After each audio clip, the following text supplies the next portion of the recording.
നമസ്കാരം. നിങ്ങൾക്ക് കഥ കേൾക്കാൻ ഇഷ്ടമാണോ? എന്നാൽ ഞാനൊരു കഥ പറയാം. നിങ്ങൾ ഭൂതത്തെ പറ്റി കേട്ടിട്ടുണ്ടോ? ആരും പേടിക്കണ്ട. എന്റെ കഥയിലെ ഭൂതത്തിന് കുട്ടികളെ ഒരുപാട് ഇഷ്ടമാണ്. എന്താ നിങ്ങൾക്ക് ഈ കഥ കേൾക്കണ്ടേ? എന്നാൽ കേട്ടോളൂ. പണ്ട് ഒരു നാട്ടിൽ ഒരമ്മയും മകനും താമസിച്ചിരുന്നു. അന്ന് ഉണ്ണിക്കുട്ടൻ ആദ്യമായി സ്കൂളിൽ പോകുന്ന ദിവസമായിരുന്നു. മോനെ ഉണ്ണിക്കുട്ട, സൂക്ഷിച്ചു പോണേ, ഭൂതമ്മയ്ക്കുള്ള കാട. ഉണ്ണിക്കുട്ടൻ പോകുന്നത് അമ്മ നോക്കി നോക്കി നിന്നു. ഉണ്ണിക്കുട്ടൻ നടന്ന് കാട്ടിലെത്തി. ഉണ്ണിക്കുട്ടൻ വരുന്നത് ഭൂതം കണ്ടു.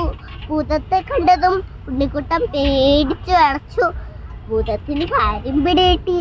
ഭൂതം ഉടനെ സുന്ദരിയായ പെൺകുട്ടിയായി മാറി. കളിപ്പാട്ടങ്ങൾ കാട്ടി ഉണ്ണിക്കുട്ടനെ തട്ടിയെടുത്തു.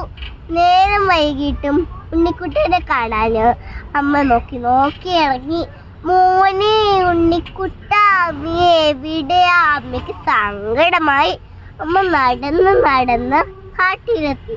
ഭൂതത്തെ കണ്ടതും അമ്മയ്ക്ക് കാര്യം പിടികിട്ടി. എനിക്ക് എന്റെ ഉണ്ണിയെത്താ, അമ്മ ആവശ്യപ്പെട്ടു. ഭൂതം ഉടനെ ആനയായും സിംഹമായും കൊടുങ്കാറ്റായും ചെന്നു. പക്ഷെ അമ്മ കുലുങ്ങിയില്ല. അവസാനം ഭൂതം അമ്മയുടെ 2 കണ്ണുകൾ ആവശ്യപ്പെട്ടു. അമ്മ സന്തോഷത്തോടെ തന്നെ 2 കണ്ണുകളും ചൂന്നെടുത്ത് ഭൂതത്തിന് കൊടുത്തു. ഭൂതം ഉടനെ മറ്റൊരു ഉണ്ണി ഉണ്ടാക്കി അമ്മയ്ക്ക് കൊടുത്തു. അമ്മയ്ക്ക് സഹിക്കാനായില്ല. അമ്മ കോപം കൊണ്ട് വിറച്ചു. ഹേയ് ദുഷ്ടനായ ഭൂതമേ, ഒരമ്മയുടെ ശക്തിയെ പറ്റി നിനക്ക് എന്തറിയാം? ഞാൻ നിന്നെ ശപിക്കുകയാണ്. ഭൂതം പേടിച്ചു വിറച്ച് അമ്മയോട് ഉണ്ണിയെയും കൊടുത്തു. അമ്മയുടെ കാഴ്ച ശക്തിയും കൊടുത്തു. അമ്മയോട് മക്ക ചോദിച്ചു. അവർ സന്തോഷത്തോടെ യാത്രയാക്കി. കൂട്ടുകാരെ, ഈ കഥയിൽ നിന്നും നിങ്ങൾക്ക് എന്താണ് മനസ്സിലായത്? മാതൃസ്നേഹമാണ് നമ്മളുടെ ശക്തി.